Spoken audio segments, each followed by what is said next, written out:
Welcome back to another Wednesday Whiskey Review from your boys, the Buffalo Happy Hour. Today we are reviewing 5 Trail from Coors Whiskey Co. We'll get to it. We'll definitely talk about that. Anyways, this episode is brought to you by Eddie's. Located in Williamsville, north of Buffalo. The store is family-owned, operated, ran by wonderful employees that strive to make you happy, comfortable, and stocked on whatever variety of spirits, wines, and other RTDs and things like that you could ever want. Make sure you download their app on the Google Playground Play Store and the Apple App Store. They do have an in-house wine sommelier. They offer events year-round, and they do virtual events as well. So if you are a business and you want to do a Zoom event, they can package the products, mail them out to your employees, and then you can have the staff at Addie's guide you through a tasting event. Might also be us. Who knows? We'll see. Lots of things in the works. However, they do great work. They do good things for the community, and they are always available for you. Always. So, Addie's, thank you for allowing us to review this product. It is $55 on their shelf. For the next week, it is 10% off on our shelf, top shelf of our shelf, for clarification. So here's a little thing about 5 Trail. Yeah. It's owned by Coors Whiskey Company. So in February of 2021, Coors, as everybody knows, the beer, rebranded themselves as Coors Beverage Company. And everyone was like, what's going on? Why'd you just rebrand yourself as Coors Beverage Company? Probably indicating that something was going to happen. So Coors took their own malt that they use and blended it with whiskey from Bardstown Bourbon Company and called it 5 Trail. 5 Trail is the first whiskey released by Coors Whiskey Company and founded on nearly 200 years of innovation and beveraging excellence. The whiskey is a blend of 4-year Colorado single malt. That's 15% of this blend. 35% of this blend is a 4-year, 4-grain Kentucky whiskey, 60% corn, 26% rye, and 10% wheat, and 4% malt.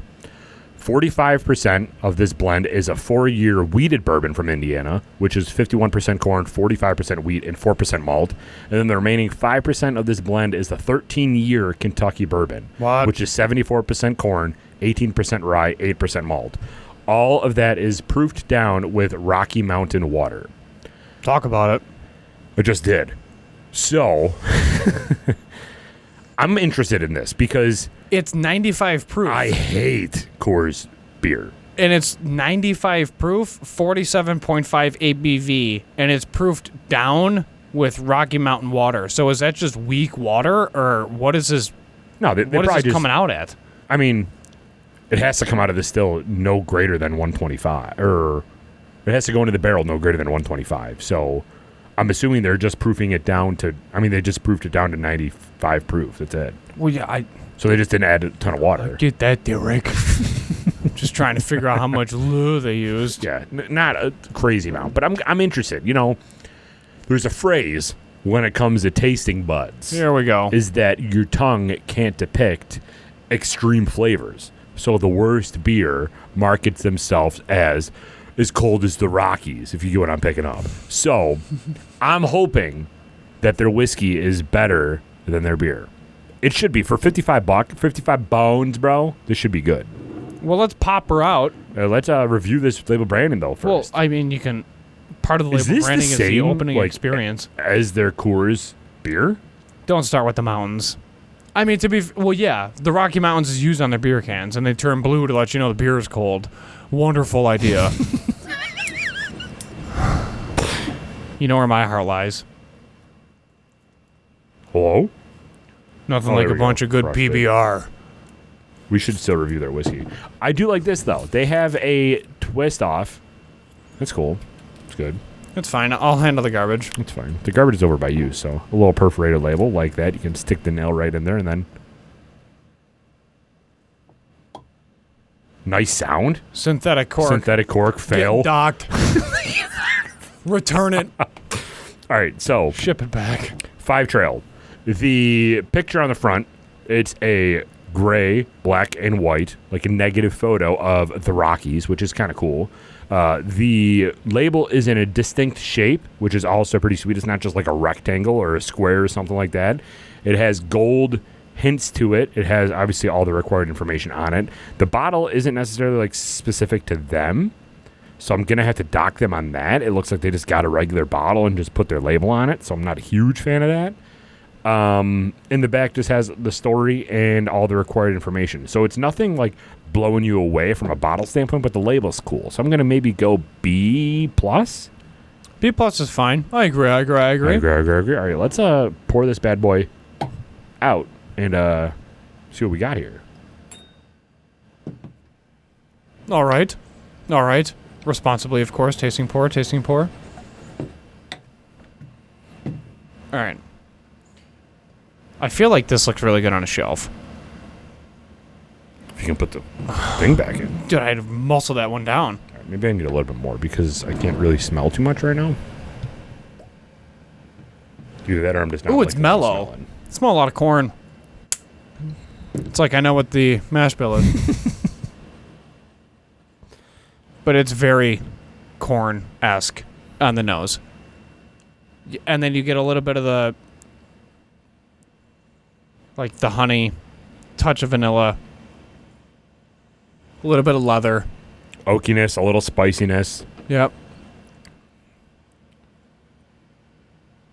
But mostly corn.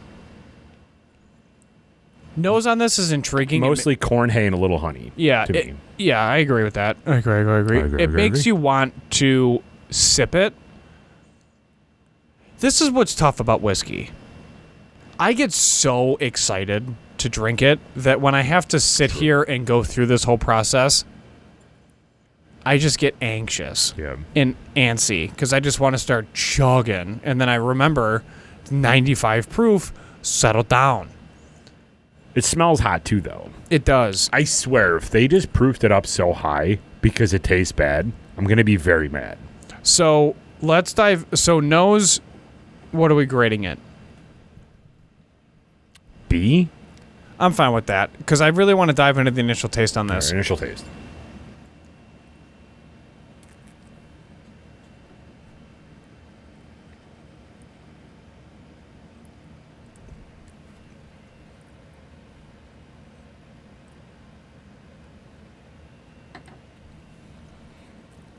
It's kind of flat.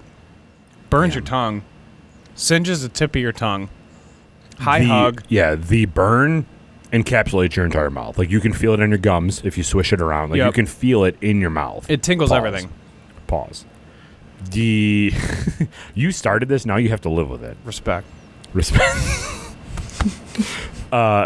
It's very honey, corn, but very weak in the initial taste. It's very weak. And this shouldn't be. I mean... You know what else is weak? The beer! I thought you were going to say the French. No. Without the French, we wouldn't be a country. However, they still have rear view mirrors in their tanks. So... You got to see what's behind you, bro. Sure. Oh, my God. The pedals in front. When you retreat, you have to see what's going on behind you. It's not that I hate this. I'm just disappointed in this. They literally have their marketing phrase of nearly 200 years of innovation and beverage excellence, and then they add something that's so corn heavy, it dilutes the fascinating aspects of the other grains that can be used to exemplify different tasting notes and a tasting profile. Yeah. And that's sad to me because there's so much potential with this mash bill, and then they just come out with a dud. Well, I think it's because they're blending way too much. I agree. Like, they have 4 different products. One is an extremely heavy single malt, or it's a single malt, so it's 100% malt, which is their whiskey, or their beer malt, basically. Then the next one, the highest percentage is 45% of a 4-year wheated bourbon. So it's 51% corn, 45% rye. The next is a 60% corn, 26% rye. And then you're finishing it with 5% of a 13-year Kentucky bourbon. There's just way too much going on here. All of them are high corn except for that single malt, but that single malt's only 50% in the mash anyway. To me, they're just doing way too much. If they released their single malt blended with a 13-year Kentucky bourbon, that might be great. It's like they wanted to take 5 trails instead of just the obvious choice of 1 trail. There's 4 in here. Why are you calling it 5 Trail if it's 4? I'm just kidding. I honestly have no idea why they called it 5 Trail. But there's 4 in here. So would it taste better or worse if it was 3 Trail, 4 Trail, or 6 Trail? I think it would taste really good if it was 2 Trail. 2 trees, bro. No, 2 Trail. If it was 2 whiskeys blended together, it would probably taste better. And I'm not saying that this is bad. This is fine. It's just for $55 and for how hot it is, being 95 proof, it's not super hot, but you understand what I'm saying. I would expect there to be more oomph and more flavor and not just a corn whiskey. You know what this would make a really good cocktail with? A Manhattan. This would make an amazing Manhattan. You think? Yeah. I don't think it's spicy enough for a Manhattan. I think do. It's too sweet. No, I do. I think it's spicy enough for a Manhattan. Initial taste, I'm literally going to go with like a B-. It's there, but it's not, it's kind of, it's like you get the concepts and you understand what has to get done, but you're just not motivated to do it, and you just kind of need that extra oomph to get you over the hump. That's where we're at. I'll give them some benefit of the doubt, too, that this is their first whiskey product, and maybe it'll get better. Nope, they ruined that by saying they have nearly 200 years of innovation and beverage excellence. That's true. Yeah. Have you ever actually had Coors and not Coors Light? Do you know what I'm talking about? Yeah, maybe. Okay. It comes in like a yellow bottle. It's kind of weird. Or a yellow can. Anyway, I don't know what to tell you. I am not a huge fan of this. Even the ending note, there's nothing to really talk about, guys. Like, it just, and ladies, it just dissipates so quick. And then, similar to the beer, where'd it go? I don't know. It's 86% water. I want to know the ratio. How much Rocky Mountain water did they use to dilute this? Because it just kind of kills the vibe. I mean, even the Kentucky bourbon is 74% corn.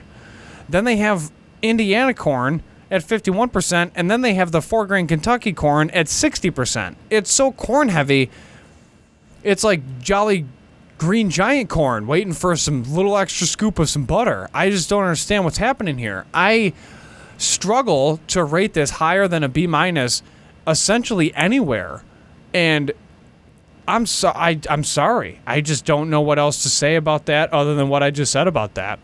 Ending note. I think you did a great job saying about that. Ending note is a B-. It's the highest I can C+. go. Yeah, C+ check. They just did too much with this. Too much. That's what we're saying. Much. They did too much. Sad. There's 4 different whiskeys in here. We said it already. Derek, I'm pouting. I know. And the problem is that it's $55. Someone's hard-owned cash. To me, this isn't worth it. Is that someone's cash, or are you saying the pasta's good? Give me some more pasta. All right, guys. This will be available at Eddie's for 10% off for the next week.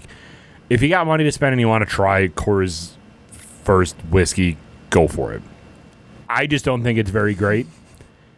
I don't even know if it would go well in a Manhattan. You think that it will? I think it'll go good in a Manhattan. I'll put you on that. Especially with the nice Italian vermouth that you can pick up from Addie's. And some Parmesan Reggiano. Parmesan Reggiano.